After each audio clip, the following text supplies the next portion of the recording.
Hello, in this video we're looking at issue 86 of Warhammer 40,000 Imperium magazine, where we got the first of 3 sprues for a Redemptor Dreadnought for the Space Marines, and in today's game we're going back to Megaria, where the Imperium are surrounded by the Necrons.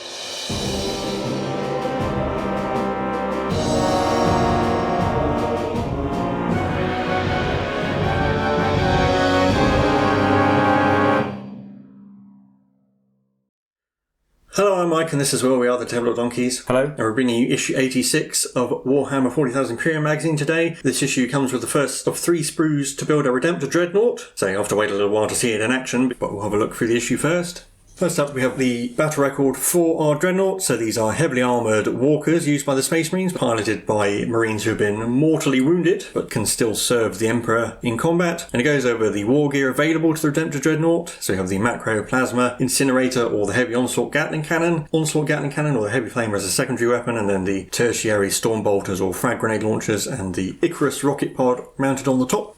Now, once again, you can give him a name, you can come up with a reason as to why the pilot ended up inside the Dreadnought, and keep track of its kills and so on. Then some background on some Blood Angels characters. First up is Astrath the Grim, the High Chaplain of the Blood Angels, who are known as the Redeemer of the Lost, and his role is to sort of safeguard Marines who have fallen to the Black Rage. So he fights alongside the Death Company, but he is also an executioner in that he has to put down the Marines who have fully succumbed to the Black Rage and are too dangerous to be left alive. And then we have Lemates, also known as the Guardian of the Lost, who is a chaplain of the Death Company, and he has actually fallen to the Black Rage, but has somehow managed to maintain his sanity and effectiveness in combat. So obviously there's no reason to let such a useful Marine die. He also fights alongside the Death Company in combat. We have a background on Catachan. This is a notable Astra Militarum recruitment world. It is a death world, which means it's an extremely hostile world for humanity to live on, which obviously makes it such an ideal world to recruit guardsmen from. And so it is a particularly jungle-inhabited world, so it's the Catachan jungle fighters, as they're known, are particularly adept in fighting in jungles and other dangerous terrain. And then we have some more background on how Tyranids attack planets. This is the second stage, the main assault. After the initial invasion, if it's necessary, larger creatures will be deployed. And we see some of them here. So we have the synapse creatures. So some larger Tyranid creatures seem to be capable of controlling the lesser creatures, which makes them much more effective in combat. We can see a venom throat there, which spreads various poisons and spore clouds, which are a boon to other Tyranid creatures or dangerous to enemies. And then some of the larger Tyranid beasts. We have a Tyranid hive tyrant there, the commander in the field for a Tyranid swarm, the Carnifex and the Ravener, which are larger Tyranid beasts that are useful for assaulting fortified positions. And then we're skipping back to more Marine backstory with the Flesh Terrors. So these are a successor chapter to the Blood Angels, but they are particularly savage and brutal in melee combat, although they haven't fallen to the Black Rage just yet. And you can see Gabriel Seth there, who we've learned about before as the chapter master of the Flesh Terrors, and they were particularly notable for taking part in the Hive Fleet Leviathan's invasion of Baal, where they took heavy casualties, but eventually they received reinforcements from the Indomitus Crusade and have been brought back up to strength. And now we have a fairly long short story called Green Hell about Catachan jungle fighters fighting against an orc incursion, or really orcs are always making incursions on Catachan. They're an omnipresent threat. But on the sidebars we can see some of the dangerous Catachan wildlife, like the Venus man trap there in the bottom left. And there's a pretty nice bit of artwork here, and it sort of sums them up fairly well, obviously taking inspiration from films like Rambo and Predator. But there we go, with our short story over, I'll hand you over to Will, and he'll take us through the datasheet for our new Dreadnought.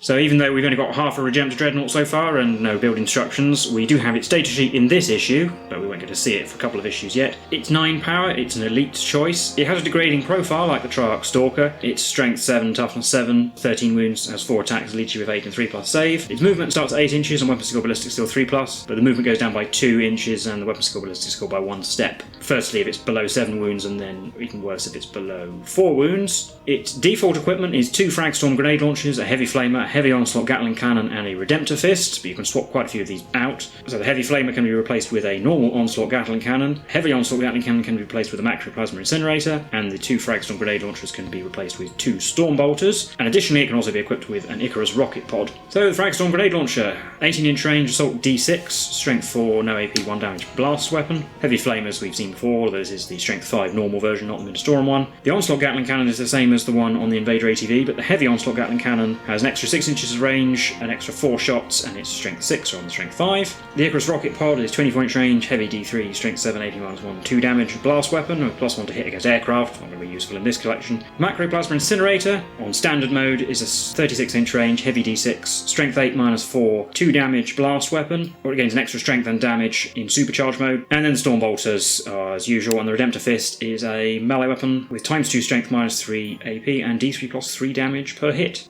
It gets Angel of Death. It has a special rule called Duty Eternal, so it reduces the damage from all attacks by 1 to a minimum of 1, and it will explode on a 6, doing D3 mortal wounds to everything within 6. And it's worth pointing out that it is a core unit, so it will benefit from various auras. And the tutorial on the back just shows what some of the weapons look like and gives you some reasons why you might want to pick one or the other. And then for our game, we're going back to the planet of Megaria, which we were playing on the first 20 issues or so. So like other planets, although the fighting has moved on, there's still Necron forces there and battles ongoing. And the latest Necron assault is trying to destroy the planet's refineries to deny the Imperial forces with fuel. So this is the Necron Overlord taking the opportunity to launch a strike while the Imperium is focused elsewhere, while the Imperium have had to divert a reconnaissance force to the planet to try and hold it. Then we have our next campaign mission, Repel the Invaders, our 75 power game. So in this mission, the Imperium is player A and also the Defender, and they have a 8-inch deployment zone within the centre of the battlefield, as you can see on the map, whereas the Necrons, being player B and also the attacker, have 2 6-inch deployment zones on each of the short edges, and the Necron player additionally has to deploy as close to half as possible of their total units in each deployment zone, so they have to split their army up. There are 5 objectives, 1 right in the centre and then 1 in the middle of each quadrant. We've got capture and control as our primary objective, as usual. This is the standard version with 10 victory points for holding 1 or more objectives, 2 or more objectives, or more than the opponent, up to a maximum of 30. Can't be scored in the first battle round. And the Necron player may select the Infiltrate Bastion secondary objective, which means that if they control the central objective at the end of the game, they gain 15 victory points, which is obviously the most you can get from a single secondary. So another straightforward mission. We'll show you the armies, get the board set up, and get into the game. Here is my 75 power Necron army, or actually 74 power because I couldn't find a power to fill the space. So we've got the Overlord leading today. He's going to be the Warlord, obviously, with the Implacable Conqueror Warlord trait, allowing nearby core units to reroll charge rolls. We've got the Plasmancer with 2 Crypto Thralls. He's going to have the Quantum Orb Arcana, also the Royal Warden, the Scorpec Lord, and the Heckmark Destroyer. And we've got the usual 3 troops units, 2 Warriors and an Immortals, 5 Lich Guard, 2 units of 3 Countertech Scarabs, the Countertech Spider, 3 Wraiths with Transdimensional Beamers, 3 Scorpic Destroyers and Plasma Sight, and the Locust Heavy Destroyer for anti-Paragon Warsuit duties with the Gauss Exterminator. And my campaign reward, I'm going to pick the one which allows a unit to automatically wound on 6s to hit. As usual, I'll give it to what I think the best unit for this one is, which is the Warriors with Gauss Flayers. And here is the Imperial army. So I'm going for a mix of all 3 factions once again. I've got the Phobos Librarian, the Space Marine Captain, the Canoness and the Dominus as my 4 characters. I'm going to make the Captain my Warlord. He's going to have the Imperium Sword command trait and the Blade of St. Martius. For the Marines, I've got the Aggressors, 2 units of Assault Intercessors, the Suppressors, and the Firestrike Servo Turret making a second appearance to show off the Las Talons. I've got a unit of Bounty Sisters and the Paragon Warsuits, and then a unit of Scutari Rangers and the Cataphrone Destroyers. And the Librarian's psychic powers will be Hallucination and Tenebrous Curse. So the Tech Priest Dominus is the part of the Artisans Holy Order. So here's our battlefield. You can already see the Imperial forces set up in the middle and the Necrons are on the fringes, so we'll show that in a bit more detail in a second, but you can see all of the objectives from here. Number 1 and 2 across the top, 3 and 4 across the bottom, 4 is kind of underneath that wall, and number 5 is actually underneath the servo turret, right in the centre of the battlefield. So having a look at the Imperial deployment in the centre first, do you think you can see everything here? It's a bit of a mess, but we've got the Firestrike turret right in the middle with the Battle Sisters and the Canoness next to it. In the ruin, we've got the Scutari Rangers on the roof, with the Suppressors, the Aggressors, the Captain and the Dominus inside the ruins. Cataphrons outside because they have to be near the Dominus. At the top on your view, we've got the Phobos Librarian with a unit of Assault Intercessors, the Paragon Warsuits are vaguely in the middle, and the final unit of Assault Intercessors is behind the black cargo container. Then the Necrons deployment, looking over here first near objectives 2 and 4. At the top, the Immortals with the Crypto Thralls, 1 unit of Scarabs and the Plasmancer. Kind of right in the middle is a unit of Scarabs. Then there's the Overlord and his Lich Guard, the Chaotic Spider and the unit of Warriors with Gauss Flayers, who are the ones receiving my campaign reward. And on the other end of the board, from left to right, is the Wraiths, the unit of Warriors with Gauss Reapers, the Royal Warden, the Hexmark Destroyer, the Scorpit Destroyers with the Plasma Sight, the Destroyer Lord, and then the Locust Destroyer out behind the pink cargo container. And nobody has anything in reserve. At this point in our campaign, the campaign tracker shows the Imperium Ascendant, which means that the Imperial player can pick 1 unit once per game, and that unit can reroll all hit and wound rolls of 1 for a shooting phase, whereas for the Necrons, I could have redeployed a unit after deployment had finished, but I didn't want to do that, so it's not actually going to come up. My secondary objective, I've gone for Domination. The Special Mission secondary, although I usually like to pick them, I think it won't be relevant in this game, because I think if I control the central objective for 15 victory points, it's probably because I've won the game anyway and wiped out the Imperium, so I think it's more interesting this way. My secondary objective is going to be Attrition. And also my Sacred Right is going to be the Passion once again. And starting with 12 command points each, there's no strategic reserves or Marnius Calgars around to change the number or anything, and then finally we can roll off to see who goes first. I've rolled a 1. I roll a 4, and I will choose to go first. So we'll be on to Imperium turn 1. First command protocol will be Eternal Guardian. I'll go for the directive giving everything cover. So I'm not going to pick a Canticle to be active, and I will use the Protector imperative for the Skitarii Rangers though. Miracle Dice is to 3 and the Marines are in the Devastated option. So, in the command phase, using Data Blessed auto-summon on the Cataphrons with Benediction of the Omnissiah, the command rod from the Canoness is going on the Paragon Warsuits. Their movement, the turret and the Battle Sisters have shuffled a bit. I will be using Defense of the Faith on the Battle Sisters at the end of the movement phase. Suppressors staying, the Aggressors and the Captain in the structure are staying where they are, as are their Rangers. Cataphrons and the Dominus have moved to get in range of the Necrons on the right-hand side of the board. Paragons have moved out normally, so they can do some shooting. They aren't quite in range of Objective 4 yet. Some Decessors are going to stay where they are for now, and the other unit of some Decessors had advanced to get onto Objective 2, and the Librarian has gone out with them to try and do some smiting of those Immortals. With the Psychic phase, going to start with Smite. It will hit the Immortals, they're very slightly closer. Get it with an 8. I'll try and deny that with the Chaotic Spider. No, I fail. So that's D3 mortal wounds to the Immortals. 3. 3 dead with no way of coming back. And then I'll just try and cast Hallucination on the Immortals as well. Well, it didn't Perils, so that's a... Start the shooting phase with the Cataphrons, who are going to shoot at the Lich Guard. And I will be supercharging the Plasma, so I'll start with the Grav Man, starting with his Grav. 5 shots on 4s. Getting 2 4s. No wounds. Phosphor. Missed. Plasma. 2d6 shots for 7. Again on 4s. That was a good roll, that was all hit. And 3s. And I'll re-roll on one of these with Benediction. Nope, just 4 wounds. 6s though. 5s actually because of cover, but we still only made 1. All they're shooting, so do any Lich Guard come back? We get 1 back. Do the Paragon Warsuits next. The Prime can see the Lich Guard, so she'll put both her weapons into them, and then the other 2 will fire at the Spider. So I'll do the shooting at the Spider. We've got 4 multi-melter shots, hitting on 3s, re-rolling 1s because of the command rod. That 1. It's 3 hits. Wounding on 3s.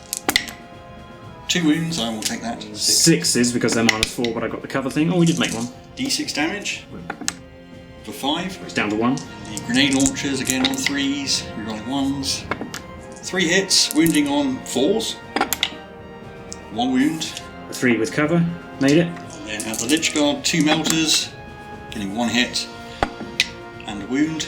With a 6 to save. No. Yep, kill 1 then. Hang on. Yeah, oh, sorry, yes. And then the grenades, 2 hits, 3s, 2 wounds. 3s from the grenade launcher, failed 1. Decent damage for that one, 3 as well. So that's 2 dead. I already rolled 2 of my reanimations by accident after the multi-melter because I forgot, so these are the other 2. No, so no Lich Guard back, we've got 1 left. Do the servo turret next, it's going to shoot at the Wraiths. 4 shots on 2s, they will hit, and wounding on 3s. I'll command point reroll one of those. I'd like to kill off more than 1 Wraith. Nope, just 1 wound. With a 4+ invulnerable, which I failed, and I will reroll. Still failed. D6 damage. 6. Kill the Wraith, which it obviously doesn't come back. Do the Skitarii Rangers next. The sniper is going to shoot at the Royal Warden. Supercharged plasma in the arc rifle into the heavy destroyer. Rifles into the Necron warriors with Gauss Reapers. Rifleman killed a warrior. Do the sniper at the Royal Warden, who hit. Wounds on a 3. Nope. Supercharged plasma at the heavy destroyer. Gets 2 hits. Wounds on 3s, I assume. 2 wounds. 5s because of the cover. Made 1, so it takes 2 damage so far. And then the arc rifle has 1 shot, so it hits and doesn't wound. So Battle Sisters killed a warrior and then came back. The Dominus damaged the Scarab base over on the right, and I've only got the suppressors left, and they're going to shoot at the Wraiths as well. 9 shots on 3s, you're on 1s because of the captain. 6 hits wounding on 3s. 4 wounds at -2. 4 plus either way. Oh, failed 3 though, and I've used my reroll, so that will kill 1 Wraith and put Blam down to 1, and we're down to 1 Wraith. So yeah, there's no leadership test something to be made, unfortunately. I haven't killed any units, so I'm not going to get attrition this turn. But that'll be it, I think. So we're on to Necrons turn 1. So in my command phase, I used the Resurrection Orb on the 1 remaining Lich Guard, but unfortunately only rolled 1 5+, so getting nothing back at all. And my Will Be Done went on the warriors down here. Stuff healed, the Spider has moved up to the wall, the Lich Guard is protecting the Overlord still, the warriors have moved up forwards, and there's a unit of Scarabs behind that wall as well. Up here everything has moved forward towards Objective 2, hopefully we'll control that by the end of the turn. Also in the command phase, the Plasmancer used the Quantum Orb and that black die in the centre there. The centre of the pit on the 1 is where the centre of that is. So it's getting everything in the Imperial starting area in the blast radius except the Skitarii Rangers on the roof. That goes off at the start of my next command phase. Then on this side, the 1 remaining Wraith advanced to get into this building. The warriors have also advanced because they weren't in range, so might as well get some on the objective. The Royal Warden following them. And the Destroyer contingent is mostly hiding behind this wall for now, because it can't get far enough forward to charge. The Heavy Destroyer just peeking out from behind a box. At the end of the phase, Harbinger of Destruction will hit the Assault Intercessors over by Objective 2. They take 2 mortal wounds and lose a model. The Plasmancer will open the shooting, and also at that unit. Yeah, I'm going to use Transhuman Physiology on them. So he gets D3 shots, it only gets 1, which hits on a 3. He did hit, but I think I shall Techno-Oracular Targeting to auto-wound, so... That's 3. 6s. Yes. Oh. And then further shooting from the Immortals and the Crypto Thralls and the Canoptic Spider did only 1 more wound. And then in a pretty impressive display of shooting, or actually rather a poor display of armour integrity, the Warriors over here did 6 wounds to the Paragon Warsuits. Yeah, I even command point rerolled 1 and didn't get a 3, so... Yeah, so losing 1 and 1 was on 2 wounds. And then moving to this side, the 2 Warriors that were in range after advancing killed a Battle Sister. Did a Locust Heavy Destroyer next, shooting at the Servo turret. 1 shot, hitting on a 3, rerolling 1s. It did hit. Toughness 5, so wounding on 2, rerolling 1s, because we're in range of the Destroyer Lord. We need it. We do wound at -4. 6+. No. 3d3 damage. That is 6. It's got 5 wounds. It is destroyed. And finally, we've just got the 2 Destroyer characters left. We'll start with the Destroyer Lord shooting at the Rangers on the roof. 2d3 shots, minimum 3. That's 4. On 2s. Yes. And 2s, because it's strength 6. That's 4 wounds. So 4+. You fail 3. And last of all, the Hexmark Destroyer at the same target. We've got 6 shots on 2s rolling 1s. So he is a Destroyer. 5 hits. And also wounding on 2 rolling 1s, because he's also in range of the Destroyer Lord. Getting 4 wounds. So -1, but ignoring cover. So 5s. You failed them all. Alright, so he gets 4 more shots. There are 3 left. They all hit. And they all wound. Same again. Failed them all again. They're all dead. On to the charge phase. The lone Lich Guard isn't really much use for much else, so he's going to try and charge the Paragon Warsuits. Needs a decent number, but he can reroll because of the Lord's Warlord trait. 7 might be enough anyway. So that gets the Lich Guard to there. And up at the top, the Scarabs and the Crypto Thralls have both charged into the Assault Intercessors to get models on the objective, really. I shall do the 1 Lich Guard first, though. He's piled in round to stop the Paragons being able to pile in onto the objective, and then he has 3 attacks on 3s. If they all hit, they will be wounding on 3s. Oh, they all wound. So 6+ in models. Didn't make any. So I'll lose 1 and Superior's down to 3. Because it's fine, reduced damage by 1 as well. So I'm going to spend 3 command points in total, 2 to interrupt with the Assault Intercessors, and then another 1 for General Might, and I'm going to attack the Crypto Thralls. So 17 attacks on 3s, 6s are auto-wounding. 4 auto-wounds and 9 hits, these wound on 5s. Getting another 6, that's 10 wounds in total. 10 wounds, so 10 4+ saves. Ah, they're very dead. That means I'm going to struggle to take the objective, so I'm going to spend a command point for self-destruction to blow up a Scarab base, which will do some mortal wounds potentially. If I roll 3, so that's, D3 wounds. There's 1 wound. But then they didn't do anything more, so I don't take an objective, unfortunately. The Paragon Superior, 5 attacks on 3s, rerolling 1s, and 6s are an extra. Oh no, 6s, but they all hit. And then wounding on 3s. Getting 2. These are 6s to save. No, there's a dead Lich Guard. So I didn't quite take control of Objective 2, so unfortunately won't be getting domination, but I also didn't manage to lose enough units to give the Imperium attrition either, so no victory points for secondaries in this battle round. And we're on to Imperium turn 2. We're on to Protocol of the Sudden Storm. I'll give everything +1 movement, and the Marines are into the tactical doctrine. So, Miracle Dice is a 2. I'm going to choose Shroud Sun to move my active canticle. No Doctriners, because I haven't got any Rangers left. And I gain 20 victory points for holding 2 objectives. In the top right, the Librarian has moved out. The Assault Intercessors are going to stay in melee with the Scarabs. The Cataphrons have come around the Hemotrope Reactor. Dominus has come with them. Down in the bottom right, the Assault Intercessors that were behind the black container have moved out. Paragon Spear is actually going to go around to that end of the Warriors. We're in the middle, the Canoness is going to bravely hold Objective 5 and absorb all the Quantum Orb. The Battle Sisters have moved, so they're out of range. The Marines in the structure, the Captain and the Aggressors have shuffled, so they're just out of the blast radius. And the Suppressors have moved up on top of the structure. Doing some shooting. Crack Grenade from the Librarian missed at the Immortals. The Dominus shot at them and killed one, but he came back. And the Assault Intercessors did 8 wound to the Scarabs with a pistol shot. I'm going to do the Cataphrons next. And I'm going to use my once per game to allow them to reroll hit rolls and wound rolls of 1. And so the Grav and Phosphor into the Immortals, this Plasma supercharged into the Plasmancer, this Plasma supercharged into the Spider. So we did the Immortals off camera and Flamers were rangers as well, and eventually we killed them all. So I'll do the Heavy Plasma at the Plasmancer first. It gets 6 shots on 4s rerolling 1s, thanks to my reward. So we get 3 hits, and these wound on 2s rerolling 1s. Oh, the 2 is enough. Yes. He has no invulnerable save and only a 4+ save, so he is dead. He has cover from the box actually, so 6s. No, 6s. 4 damage. The Heavy Plasma at the Spider gets 2 shots, 4s, rerolling 1s, 1 hit, 3s rerolling 1s. No, I will reroll that. Yes. I need a 6. No. Spider is destroyed. Does it blow up? No. Do the Suppressors next, and they're going to fire the unit of Warriors with the Gauss Flayers. Yeah, so the Suppressors and the Assault Intercessors there helped, and they killed 5 of those Warriors. Battle Sisters shot at those Warriors. We killed 4 of the Warriors with Gauss Reapers. Last bit of shooting, the Paragon Warsuit melted 2 of those Warriors as well. And at the end of the phase, I'll spend a command point to try and bring back the Plasmancer with Resurrection Protocols. But it happens on a 4+. No. So the Librarian's just going into the Scarabs in the charge phase, and the Paragon Warsuit going into those Warriors. These Assault Intercessors are going to try and charge this unit of Scarabs behind the wall. They need a semi-decent roll. Oh, a 12 is definitely enough. So they complete their charge like that. I'm going to pick the Warsuit Superior. 5 attacks on 3s, reroll 1s, and 6s are an extra. So that's going to be 5 hits. Guarantee a wound with that, and then on 3s.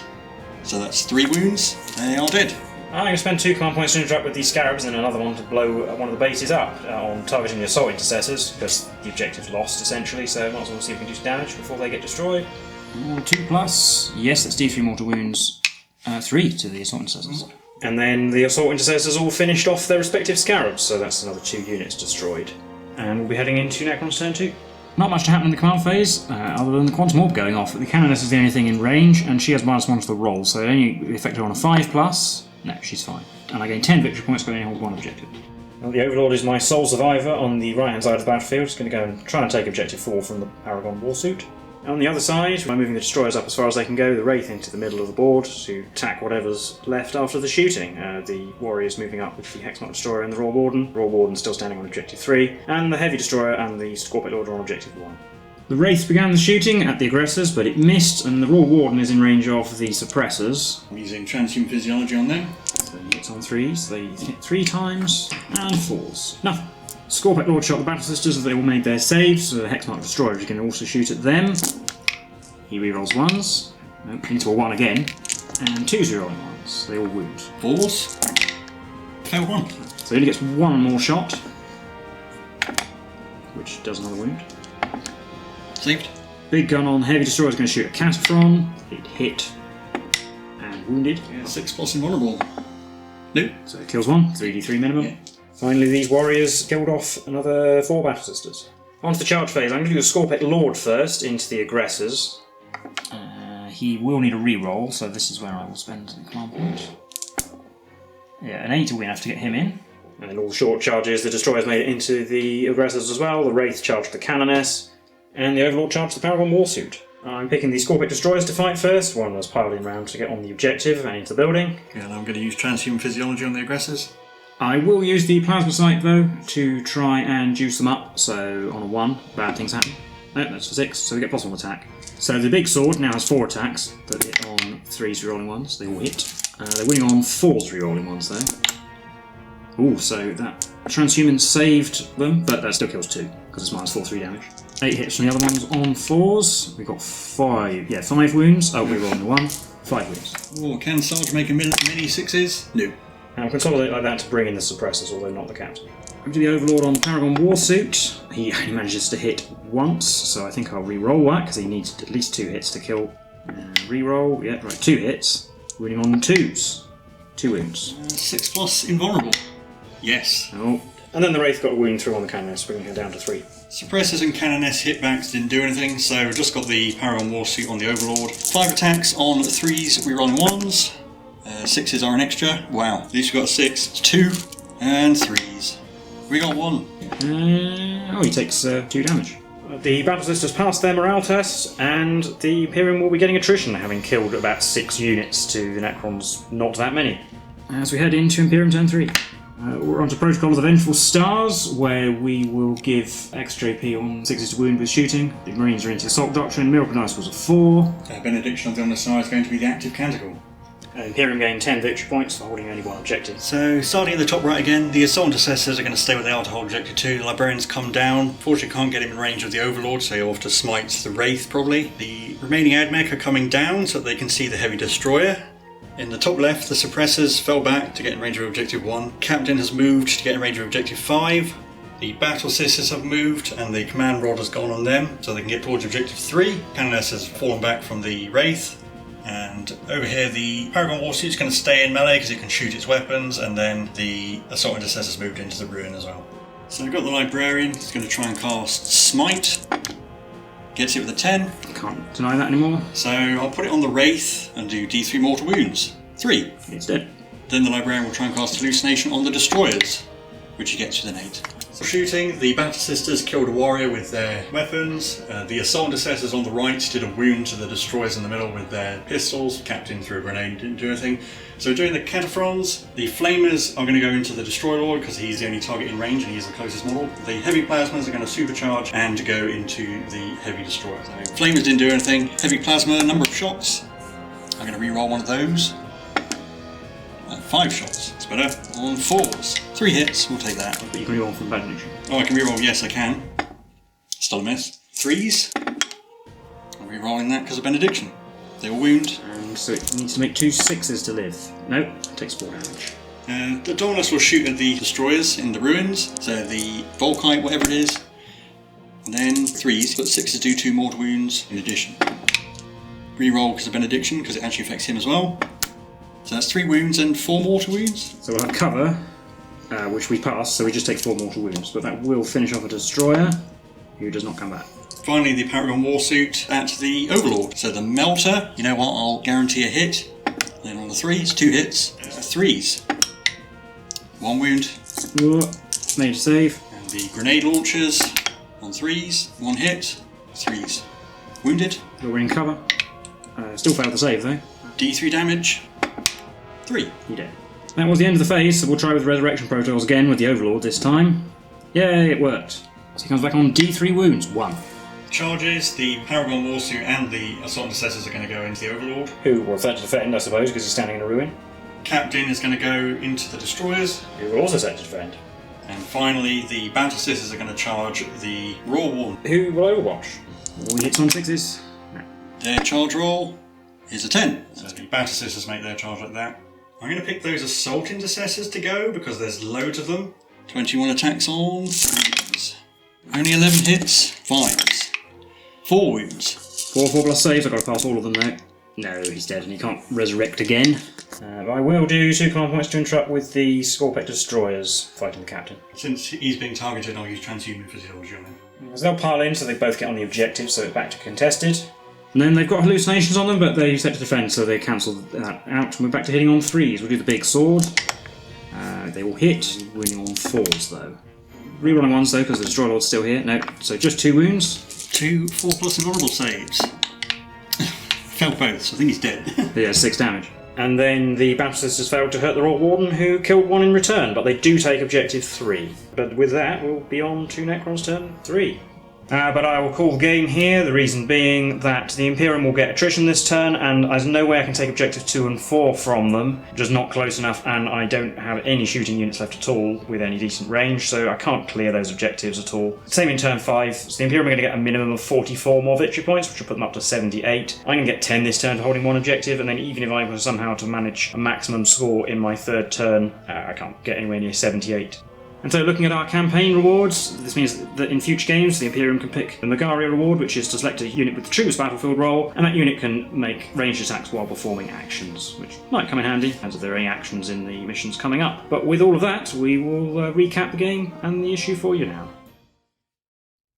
So that was the game from issue 86 of Warhammer 40,000 Imperium magazine. How do you think that went? Generally, to plan, well, I did assume you were going to take the special objective, so my plan was to have part of my army hold the middle and then go out and take 2 of the others, because if I could destroy one half of your army, the other half wouldn't be in position to retake those 2 objectives I was taking in the process. I probably did get lucky at some points, like getting some good smites and doing just enough wounds to kill off like the Overlord and the warriors at the end there. There were a few hiccups with the war suits taking a ton of damage from the Necron warriors, and I probably should have done something with the aggressors. Probably should have charged them out in turn 2 just to try and hold up the destroyers. Not picking the captain to go first, because he has Imperium sword, so you would have been wounding the destroyers on 3s. But generally it went to plan. Yeah, I didn't take the special objective because I thought at least that you probably would try and hold the middle, and so the only way I was going to get that objective would be by basically winning the game anyway, because I thought I'd probably have board control. As it happened, that didn't really happen, and I did sort of end up in control of the middle, at least temporarily. But even with that, I still wouldn't have generated enough victory points. The problem I had with my deployment is that a Necron army, at least in this edition of the game, works with all the synergies. The Overlord wants to stand near the core units to give them extra movement. The Spider wants to be with the Scarabs. The Destroyers all want to stay as a pack. So, although I could theoretically deploy half my army on both sides, I wanted to deploy certain things on both sides, and you just figured out what was going where and deployed your melee units on the opposite side to my melee units. Yeah, I mean, plan was to put the war suits and the Cataphrons, and ideally the aggressors all on one side, and that would be the side I'd take, and it would be the side that didn't have your melee units on. And yeah, you had the Lich Guard, but I was able to deal with them pretty easily, and then all your destroyers were on the other end, and I basically just ignored them for 2 turns while I took the other half of the board. Yeah, it sounded like we say it every time, but it did help that you went first. True. Killing 4 Lich Guards, 2 Wraiths. On the other hand, I don't think you had all that much shooting, and you would have been in range of my melee units. Yeah, so it might not have necessarily gone quite to plan.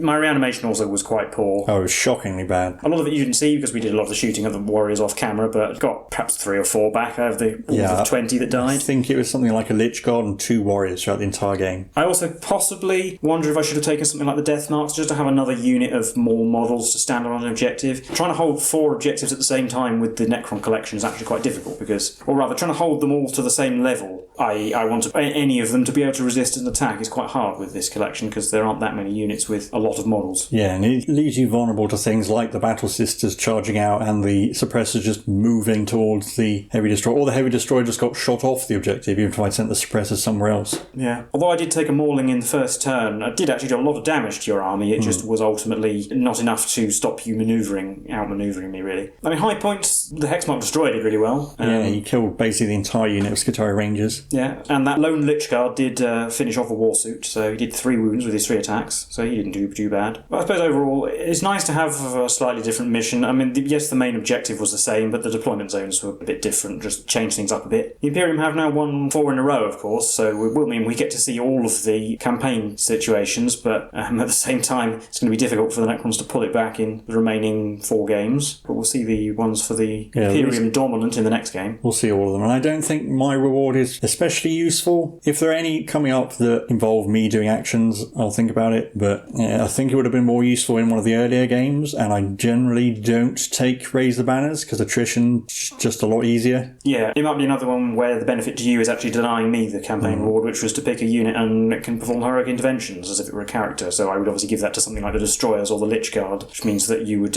not want to charge things near them. Even then, though, though, I suppose you could still ignore the unit, but it just gives another threat. It would have been as good as either of the other 2 rewards I've got at this point, I think, so... And obviously we've got first sprue of the Dreadnought, so we'll talk about that when we get it. We did get one on Conquest, and I think I griped about that one quite a bit. They were a lot better in 9th, and they're still pretty damn good in 10th, but we'll talk about that when it shows up. And it's also the multi-part one, so you do get to pick which weapon it has as well, so get to see what you've given it in a couple of issues' time. But yeah, I think that's probably it for this game and this issue, so let us know what you thought in the comments below. If you did enjoy the video, then feel free to like and subscribe and all that stuff. We've been the Tabletop Donkeys, and we'll see you in the next one. Bye for now.